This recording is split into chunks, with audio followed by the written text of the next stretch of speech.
Delivering a speech is usually an anxiety-provoking experience for students.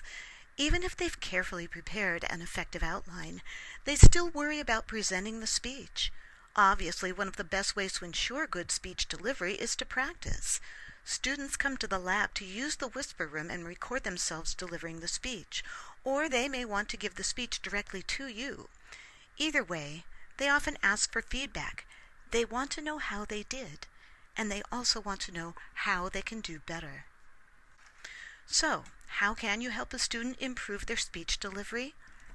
It's always a good idea to ask if the instructor has a rubric or evaluation sheet that they use to grade the speech. If the student has one, you can see exactly what that instructor is looking for, which will help you give constructive feedback.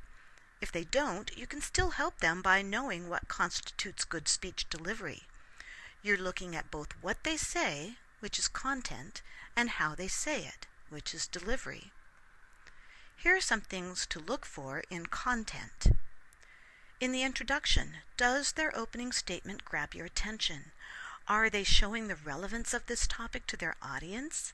Do they mention their credibility on the topic, and do they have a clear preview? In the body of the speech, is it easy for you to follow their train of thought? Are they clearly expressing their ideas?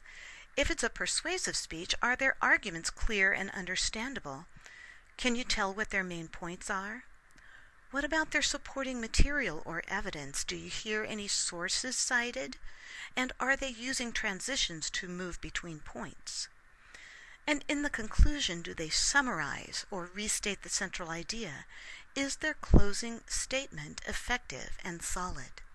As far as delivery goes, most instructors require the extemporaneous style of speaking, which means that the student has notes to keep them on track, but they are not necessarily reading their speech.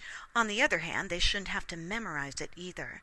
If it looks like they are reading, they probably don't have proper keyword, key phrase note cards.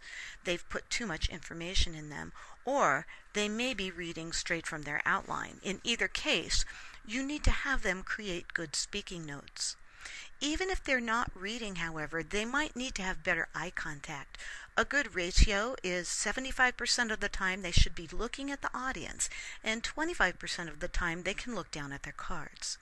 If they use the whisper room, they can see how much time they spend looking at their note cards.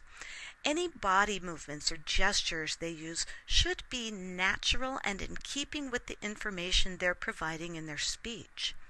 Students may not know what to do with their hands, so reassure them that it looks just fine if their hands are at their sides doing nothing or holding their note cards. Often body movement portrays nervousness, things like pacing, rocking back and forth, moving your legs, those kinds of things.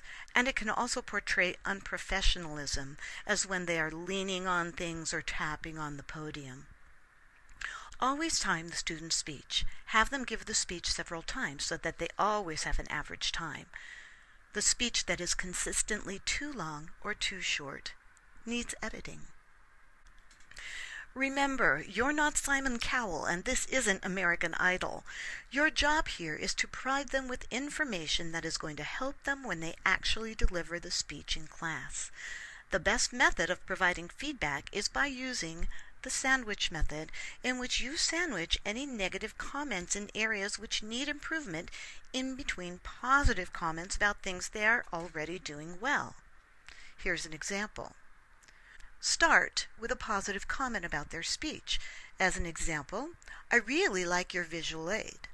Then give them a note about an area in which they need improvement.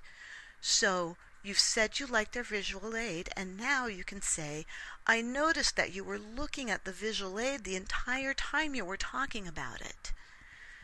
Then give another positive comment about the speech, such as, your voice is really loud and clear. So as you can see, the note about the area that they need to improve, looking at the visual aid instead of looking at the audience, was sandwiched in between those two positive comments. And finally, give them a step that they can take to address a problem. It's not just enough to tell them what's wrong with it. You need to tell them how to fix it. So here's an example. Say to them, so the next time you practice this speech, focus on talking more to the audience. And unless you're pointing out something specific on the visual aid, don't turn away from us to look at it. The more speeches you watch and listen to, the better you're going to get at seeing things that students are doing well and things that they need to improve on.